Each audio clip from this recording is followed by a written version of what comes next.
folks. This is Dr. Anita Pascal, and this is take two of our 7 reasons why people with good grades and high MCAT scores might still get rejected. This webinar was scheduled for an hour ago, and we had a problem with the mic, so I'm re-recording it, and I'm going to send it to all attendees and make it available. My apologies to all of you. So before I get started, I would like to first tell you a little bit about me. So again, my name is Dr. Anita Pascal, and I've been doing this for, well, I actually turned 58 this year. So I've been doing this for I turned 58 this weekend. And I've been doing this for almost 24 years. Not only was I someone who went to medical school and applied to medical school and that whole process, so I understand what you're up against, but I also taught at a D1 institution. So I counseled students for over 15 years. And for the past 24 years, I have sat on 5 different admissions committees. So I've definitely seen the change in the landscape, the way things have changed, what we're looking for, and really sort of what the students are like coming through. So what I want to do is talk to you a little bit about the medical admissions landscape, what you're up against and what you're going to be working on, and then the main reasons that people get rejected. So we've already done the poll, and I got the people who were here earlier. So let's talk about the landscape. So every year, more students get denied than are accepted. We literally have about a 40% acceptance rate on an average. Last year, this number was actually up a little bit due to COVID because our application numbers were down.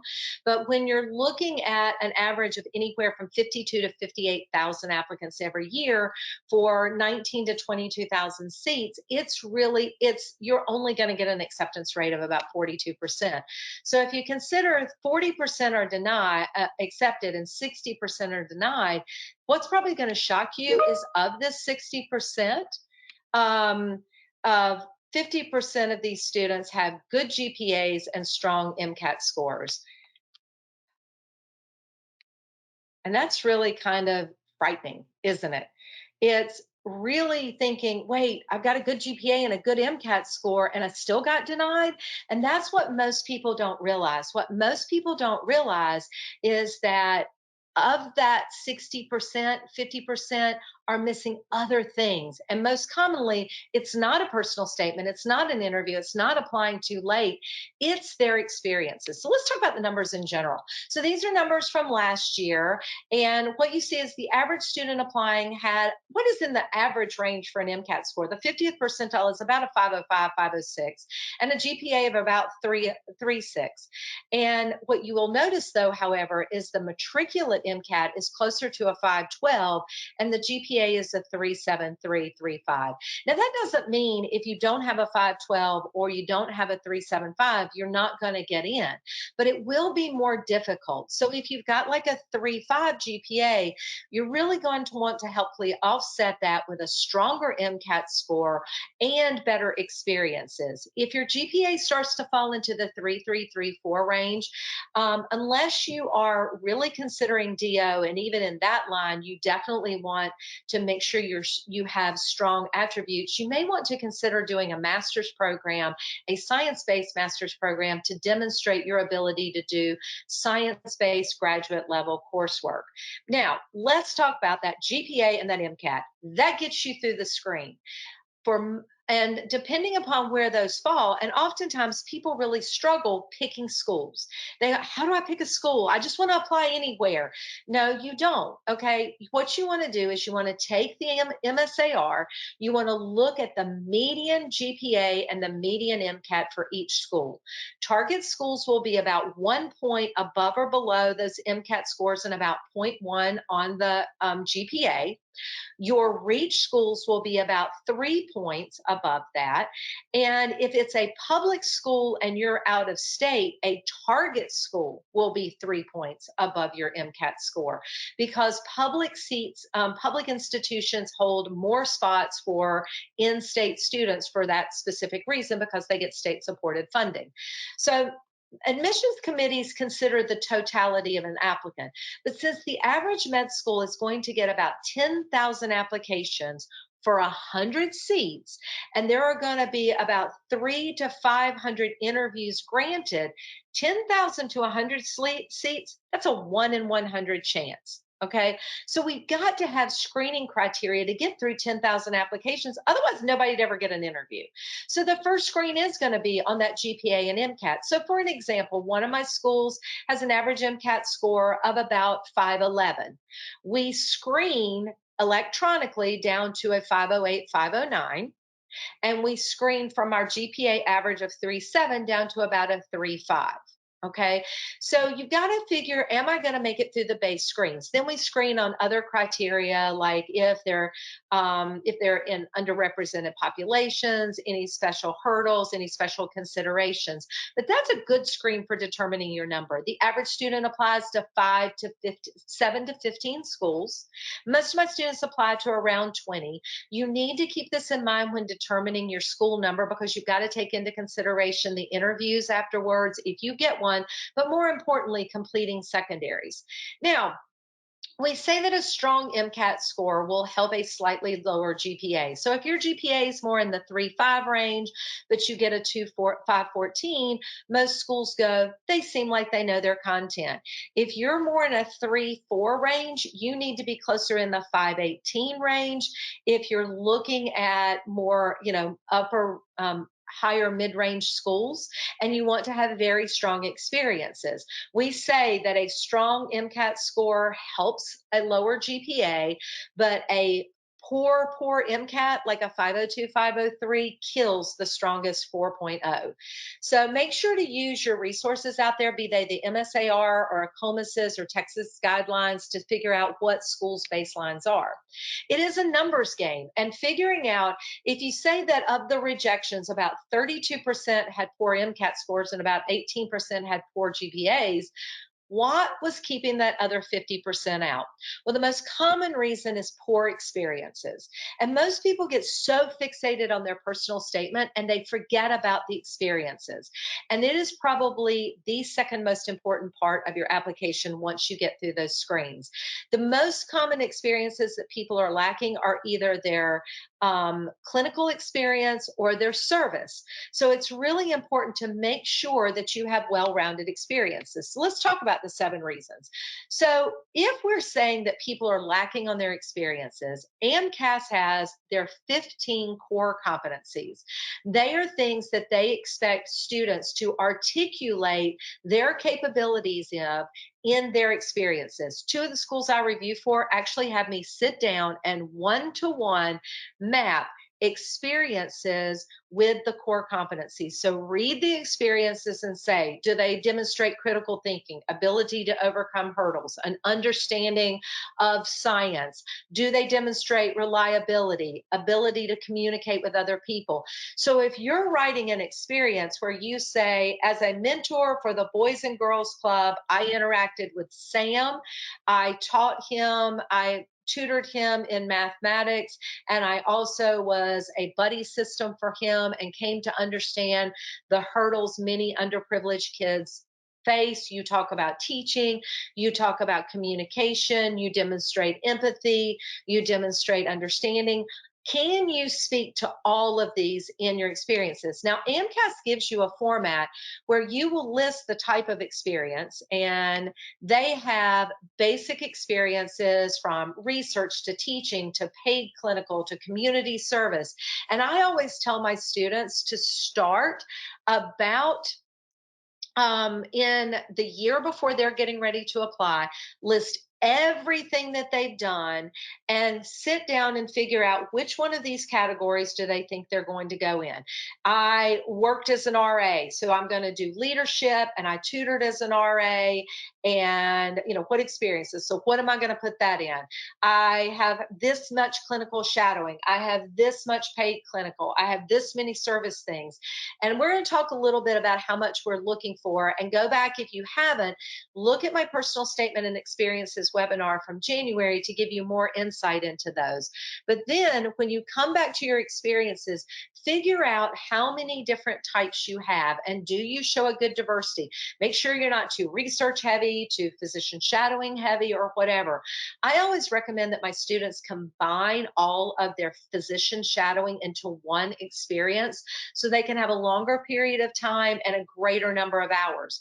Because what happens is when experiences come through our review system, it spits out a grid that says all the categories, length of time, and number of hours. So we're looking at how much service, how much clinical, how much research you have. So if you combine your physician shadowing into one experience, then you will have a longer period of time and more hours and more to talk about. Now, when you name your experience, this is truly like a trailer of what's coming in the experience. So you want to name that experience something like, for instance, maybe you were a research assistant, and then you put in parentheses RA, because that's the abbreviation you can use to save characters down in your experiences. So research assistant, parentheses RA, dash Sing Lab RNA research. Okay, simple what you do. You've got 60 characters to explain. Don't just put volunteer, researcher. Give me an idea of what that experience is going to talk about. When you write your experience, it should have 3 core components. What the experience was, like big brother, big sister, mentors at risk youth to provide them with opportunities to achieve.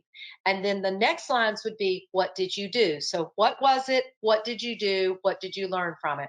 So, the next one would be, as a mentor, I tutored Joe in math and helped him overcome some of the hurdles he was facing, or whatever you did. And then through this experience, not only did I hone my teaching capabilities and my communication skills, but gained a greater understanding of the hurdles these children face. So it's what it was, what you did, what you learned. All right. So one of the biggest things we have is failure to not complete the non-academic components. Got a great GPA, got a great MCAT. Last year, I did not do a single rejection review, which is a service we do for people who are not going to get accepted, for any student with below a 3.8 GPA and a 518 MCAT. Isn't that crazy? And they were still denied. They were denied because they were missing, most commonly, the other experiences they needed. So when we talk about clinical, and again, please go back and review my my January webinar, but we say shadowing, you want a minimum of 100 hours. Last year, the average was 350. You want a minimum of 100 hours in at least 3 to 5 different disciplines, and one of them needs to be primary care. I like to see my students split this up between private practice and hospital-based, maybe volunteering in a free clinic to get free indigent care experience, and to do a medical mission trip. So you've covered the spectrum that demonstrates you understand why you want to be a physician. You've spent time in practice in shadowing physicians, understanding their daily life, how they communicate with physicians, and things that are important in that diagnostic process. Now, it used to be commonplace that students came directly through college, applied after their junior year, and went directly on to med school when they graduated, because it's a year-long process. That has changed dramatically. Now, only about 32% of students apply after their junior year, and only about 19% of those are accepted. And mainly because it takes longer to get all these experiences, and because of our desire to see paid clinical experience. My dean at Chapel Hill used to say, I want students to roll up their sleeves, get out in the working world, pay bills, work with people who aren't just students, and most importantly, get hands-on clinical exposure, be that working as a scribe, as a medical assistant, as an EMT, as a clinical research associate working with patient intake. Those are things where you can get true hands-on patient experience. But beyond just clinical, there are a lot lot of non-clinical things. And the next most important thing is service. That is one of the second biggest thing I see students get dinged on. They may do a one-off, like volunteered with a blood drive, volunteered with this, but what we're looking for are at least 3 to 4 strong service activities you've done where you've engaged in at least 50 hours of dedicated service over a minimum of 6 months that you did on a regular basis. Maybe you volunteer each week with hospice. Maybe you're a mentor with Big Brother, Big Sister, and twice a month you meet with your mentee. Maybe you deliver meals twice a month with Meals on Wheels and you interact with the same elderly or shut in. What we're looking for are things that take you outside your comfort zone so you understand the trials and tribulations and need for service for other people. And we always say that service is not important for what you do, but how you grew from it. Other things like study abroad or working with people from different cultures, different backgrounds. That doesn't mean you have to take a semester off and go abroad. You can do a summer study abroad. You can do a medical mission trip. You can serve refugees in your hometown. You can use your own personal heritage. Maybe your family are first or second generation immigrants. But what we're looking for is an understanding of the diversity of this melting pot that we live in, because essentially every school asks a diversity question. Teaching and tutoring. Okay, great experience, be it tutoring in your school, working as a TA. That's communicating complicated information to your peers. But what about teaching underserved kids, understanding their journey and being able to talk to people who are younger than you, or maybe training people who are older than you, like training people in the research lab and having people you respect, but also having to teach them. The key component is, as a physician, you're going to need to explain complicated information to other individuals. We want to know that you have experience doing that. Now, research is not required, but it is definitely beneficial, and at least for a semester, ideally for an entire year or longer. The average number of research hours last year was over 1,000, which is just mind boggling to me. My average students are between 300 and 500. But research is one of the ways that AMCAS thinks that you get critical thinking and understanding of the research process, one of the core competencies. Ideally, we want to see you either working in a wet lab or doing something that is like clinically patient based. Opportunities to do presentations, to get published are always considered highly beneficial, but not required. More important is getting that research experience. Leadership, at least some type of leadership, be it an actual category or spoken to in your different criteria, is so important. Because in your future practice, you're going to be leading all of the members of your practice. So we want to know that you have learned to overcome hurdles of being a leader, that you can gain the respect and trust of other people, and you can get them to trust in you. All right. Now, one of the bigger problems is they may have all the check boxes, but being qualified, but failed to stand out. And this is creating your brand. And I find this over and over. Students have done all the work, but they don't understand what they bring to the table. And when you're competing in a sea of 10,000 people, you've got to figure out what are going to be your selling points in your personal statement and your experiences, things that are going to set you out and make you unique in your profession. So, be that maybe your journey. Maybe you've taken time and studied abroad. Maybe you've overcome your own hurdle, battled cancer, had an illness, something in your childhood. Maybe you've had to take care of an injured parent. Maybe you're the product of a fractured house home. You need to go beyond your checklist and understand what you do. Now, also important to this are things that make you different, like your background, your heart, your different hobbies, things that you've overcome, and your hurdles. See, all the time I have this happen. I go, tell me why you want to be a doctor. Now, you cannot use, I want to help, serve, make a difference. I love working with people. I love science. My grandma died and I want to make a difference. And these are all great reasons to want to be a physician, but you've got to step beyond that. You've got to go beyond that and tell me why you really, why in your gut this is right. And I can tell you that the biggest part of this is understanding that as physicians, and I can tell you, my mentor told me this, it is not about you. It is not about being a doctor. It is not about the treatments you deliver. It is about people, not patients, people. We treat people who have lives outside of our office, outside of our hospital. And those people have lives. They have family that depend on them. They have jobs that they need to do. And in our ability to work with them, we gain unique insight into their lives, their backgrounds, and hopefully can give them a better quality of life for those people that they serve in their own lives. And I can tell you that if you can grab hold of, I want to do this because I am helping people in some way, it will be the biggest step and hurdle for understanding that it's not about you. It is about the people you treat and how privileged we are to be able to share in that journey with them. Now, once you get to this point and we're getting ready to do your primary application because these open in 2 weeks, it is crafting a personal statement and an experience to get you noticed. And most of my clients who come to me are so excited. I need help with my personal statement. I want that personal statement that's going to get me discovered. And I can tell you, in my 23 plus years of doing this, there has not been one personal statement where I read it and went, oh my goodness, we've got to accept this person. Now, there have been personal statements where I've been, yeah, I don't think so. Okay. But it is probably the least important part of your application. Your GPA and your MCAT are going to get you through the screen. Your experiences are going to get you through the next screen. We're going to spend about 3 minutes reviewing every application. We're going to look through all of those components, which means we're going to spend about a minute to a minute and a half on your personal statement. So it needs to have a catch that's going to get my attention, like a trailer to a movie that you've gone to that you go, ooh, I really want to see that.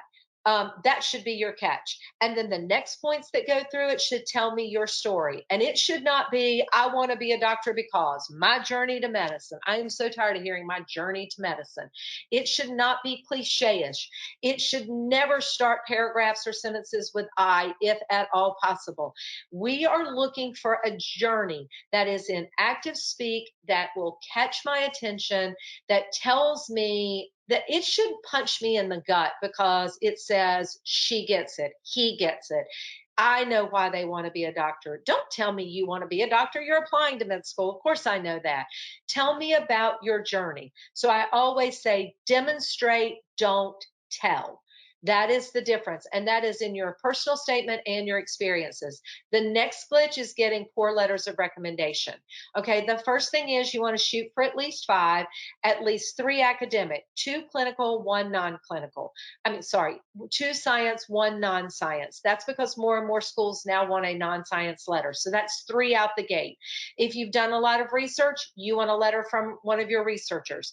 If you've been really heavily involved in a service organization, make it that. Okay.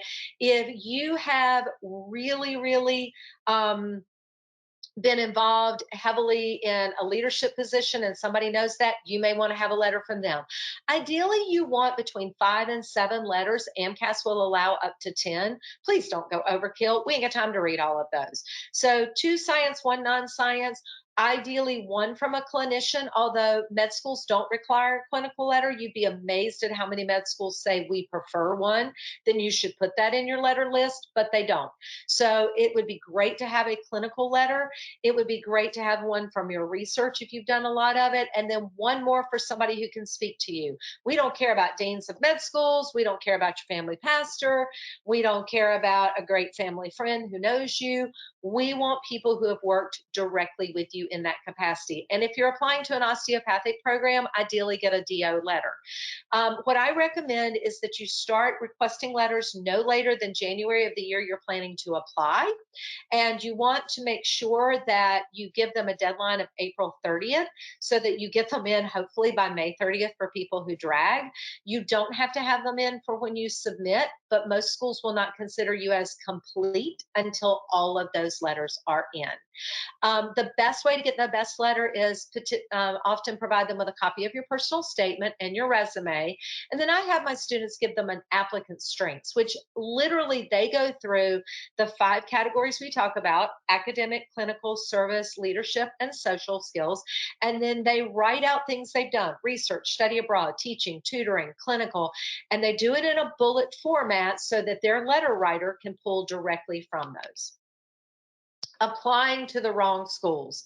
Take the time to build a school list. The average number of schools is 7 to 15 that most students apply to. Most of my kids do about 20, but keep in mind that about 90% of schools now are automatically generating secondaries. So if you apply to 20 schools and the average school has 4 to 5 secondary essays in the month of July when secondaries are released, and remember, you're automatically going to get 90% of those. But I can tell you, two of the schools I worked with last year, we didn't even open 65% of them because they didn't meet our screening criteria. And you can read the fine print somewhere on their application, secondary, or website. It says if you don't meet our criteria, we will not review these. So you need to target your schools appropriately. Use the MSAR, use a COMAS to look at the median MCAT and GPA. Target schools should be about 1 point above or below that median GPA, not the range. Okay. The GPA should be about zero point 0.1 above your GPA. So MCAT 1.1 for GPA. Reach schools will be about 3 points above that. I say don't include more than about 3 to 5 reach schools. And then once you go past that, look to see if it's a private school that fits. If it's an out of state public school, a target school will be 2 to 3 points above that MCAT because public schools are going to give preference for in state applicants. Now, once you get through the GPA and the MCAT, then you need to build a list on other things. How many out of state students do that school take? Build those percentages. Look at any special things they look for. Are they heavy on service? Are they a top tier research school? I had a student recently denied because they applied to Emory, Johns Hopkins, and Cornell with 50 hours of research. Those are top research institutions. They are going to be expecting a minimum of a year or longer of research. So build a strong school list. Never underestimate the time to complete those secondaries either. So when you apply in May, and you should be applying the end of May, 1st of June, it's going to take 4 to 5 weeks for AMCAS to process your application. If you have taken the MCAT and don't have a score yet, by the time you submit, I recommend that you submit to a super reach school until you get your MCAT score back so you know what you're working with. Because you may have a 4.0 GPA thinking you're going to get a 515 because that's where you're practicing and you get a 507. All right. Build your school list based on that. And if you need to take a gap year, take a gap year. All right. Then I always recommend testing, waiting 48 hours, and schedule a retest date for at least 3 to 5 weeks after you get your score back. If you're testing in June, it's going to be difficult, not impossible, but you can go ahead, submit to that reach school, and then I would hold adding my schools till I get my score back. We'll release to schools from AMCAS the end of June. Secondaries go out in July. But as long as schools get your secondaries back by the first part of August, you're still going to be okay. So if you test in June and you get a good score back in July, you can add your school list then and get working on their secondaries. I really recommend a lot of my students start pre-writing secondary essays based on last year's essay questions and build their core essay topics, like build a topic on diversity for schools, build an essay about a hurdle you've overcome, build the why this school for your particular schools.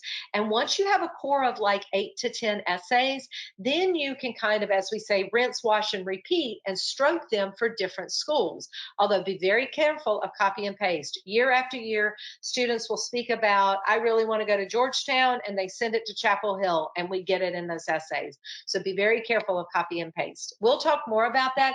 I have a webinar in July on secondary interview secondary applications and interview prep, where I will go through all kinds of details about this. Which brings me to blowing the interview. Many students do all the hard work to get that coveted interview, and they blow it by not being dressed appropriately, having the wrong background for a virtual interview, like in their bedroom with a beer poster and mayhem going on. There's too much distraction in the background. Their head is not appropriately centered in the screen. There's poor lighting.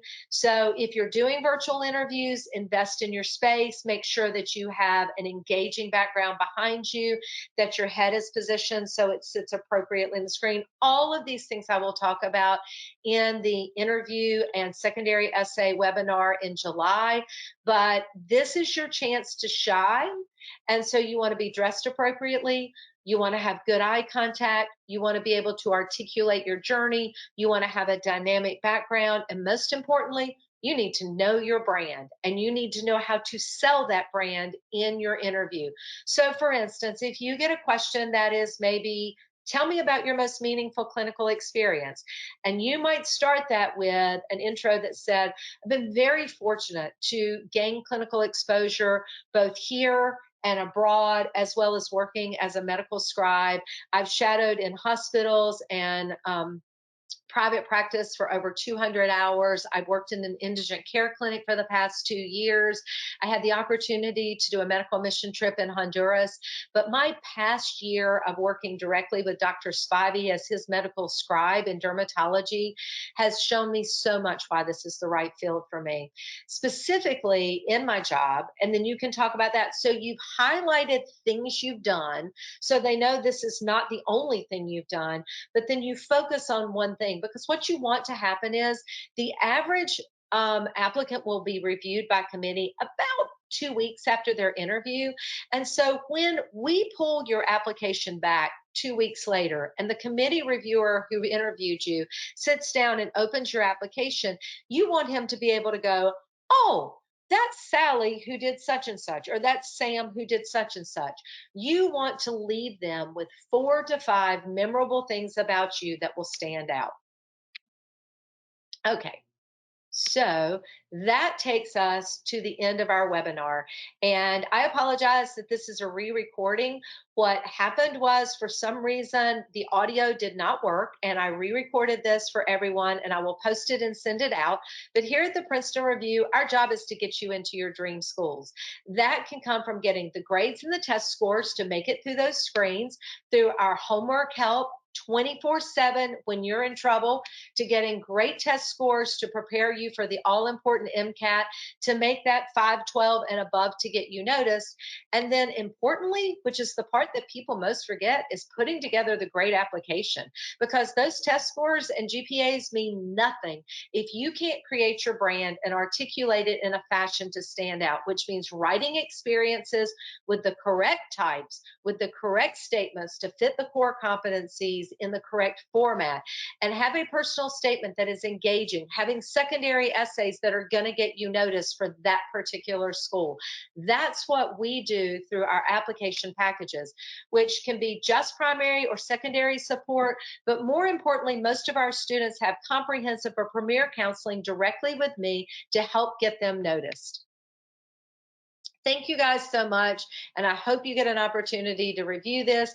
If you have any questions, please reach out to us at questions@review.com so we can answer those questions. And go ahead and register for the July webinar, where we'll be talking about secondary essays and interview prep.